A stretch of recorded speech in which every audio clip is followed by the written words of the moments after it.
This is The Grip by The Plenteous Life. Master the hidden stories controlling your results. The 5-step rewrite. Welcome back to The Grip. I'm Becky Henderson, founder and principal coach of The Plenteous Life.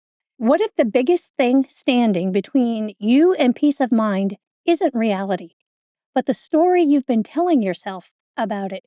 Your mind is a master storyteller, constantly interpreting events and shaping how you experience your leadership, relationships, and even your own identity. But here's the thing, not all of these stories are true.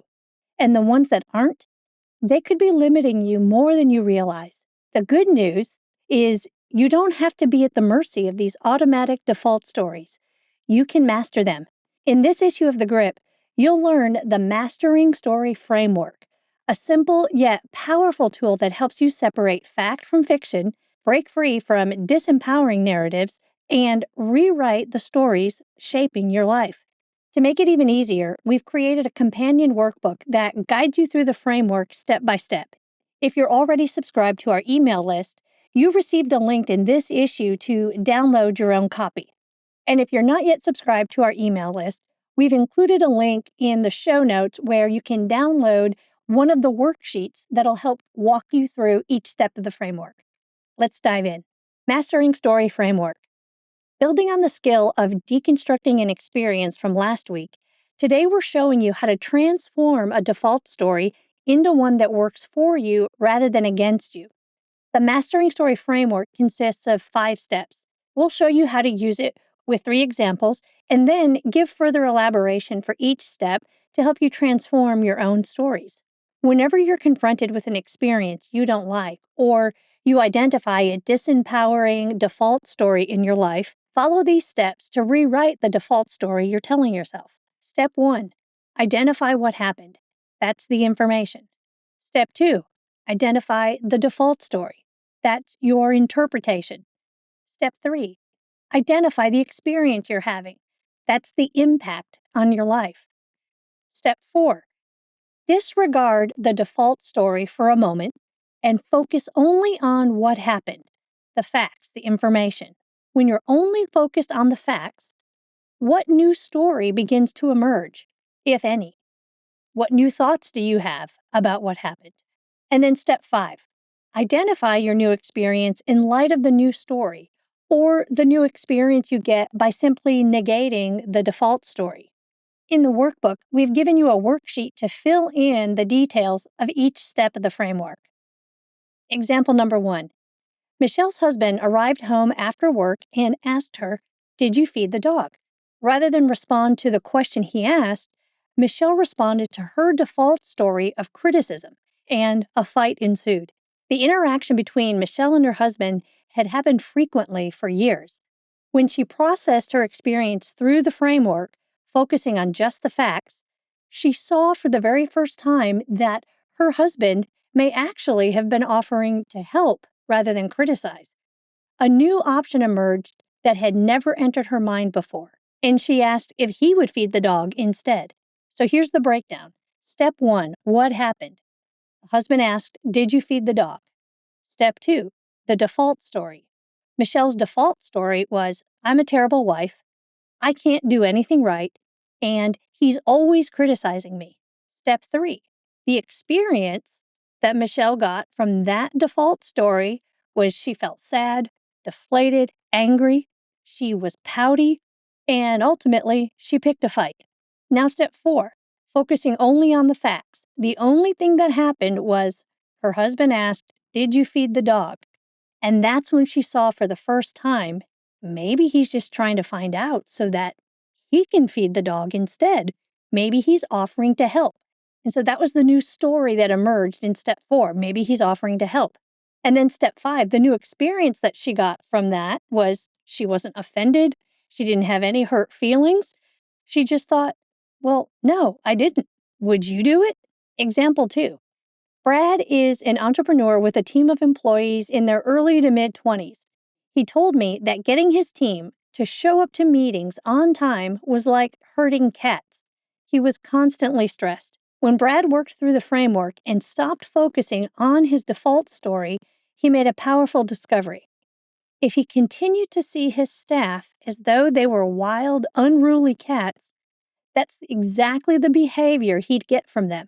His new story was that his employees were professional adults, and it was his responsibility to lead them well and to treat them accordingly. So here's the breakdown. Step 1, what happened? Brad's employees were consistently late to meetings. Step 2, the default story. It's like herding cats. Step 3, the experience from that. Well, Brad was constantly frustrated and stressed. He vacillated from making empty threats to making abrupt terminations. Step 4, focusing only on the facts. The only thing that happened is his employees were late to meetings. Brad's new story was, these are professional adults. What do I need to change in how I lead them? And step 5, the new experience for Brad was he started making clear agreements with his employees, with clear accountability and consequences. He stopped chasing, and he started leading. And lastly, example number 3. This particular story is my own. Several years ago, I was laid off unexpectedly after having been reassured by my boss that my job was safe. So it was quite the surprise. The default stories came in at me like a flood and almost incapacitated me. When I stopped wallowing in those default stories and fear, I saw an incredible opportunity in the extra time I was about to have at my disposal. It freed me to make a bold request of my employer that left me in a financial position to fast-track my education before stepping into my next job. So the breakdown. Step 1, what happened? A surprise layoff. Step 2, the default story. Oh, my mind was filled with thoughts like, it's not fair. I'm not good enough. I can't ever get ahead. Step 3, the experience. Well, the experience that I had from that was an intense desperation and panic. I wanted to disconnect from everyone I knew. And lastly, the only thing I could think about was, I got to get a job. I got to get a job. And I've got to get a safe job. It doesn't matter what it is. Now, on to step 4. When I focused on only the facts, a new story began to emerge. And this time it was in the form of questions.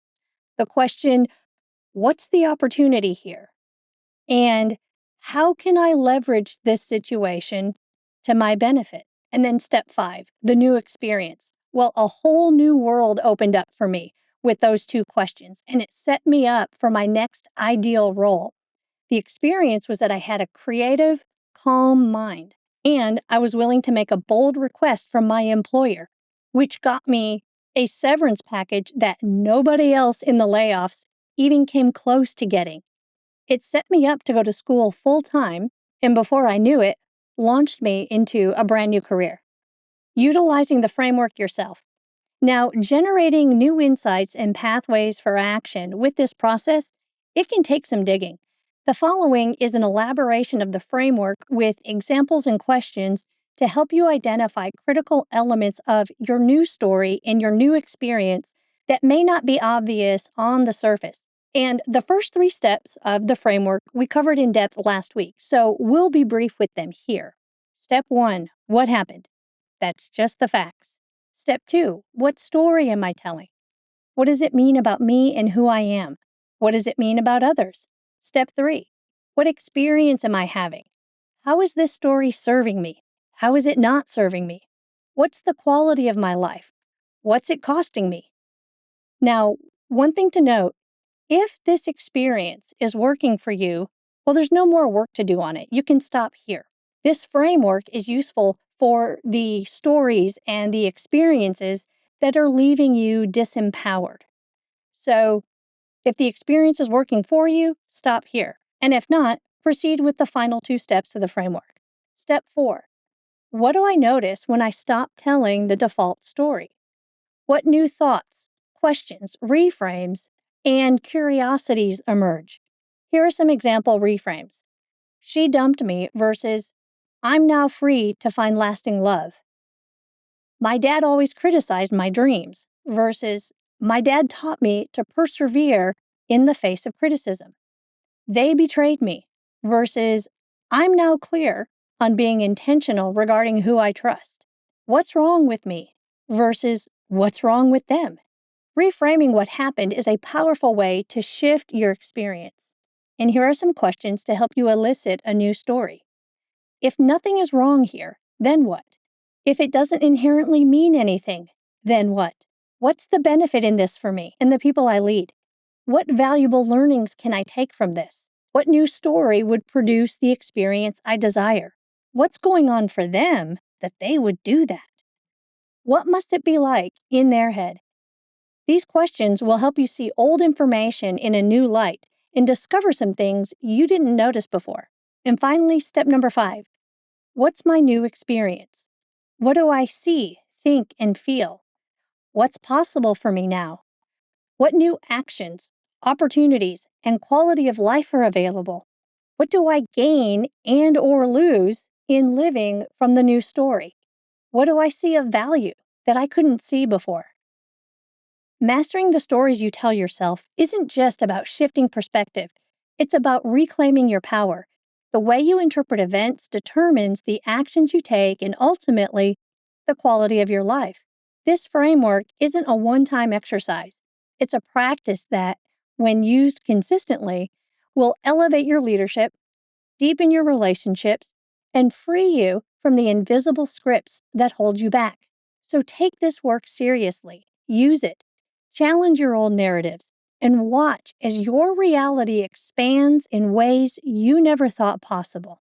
Keep creating. This has been another issue of The Grip. From all of us at The Plenteous Life, may you prosper in every way.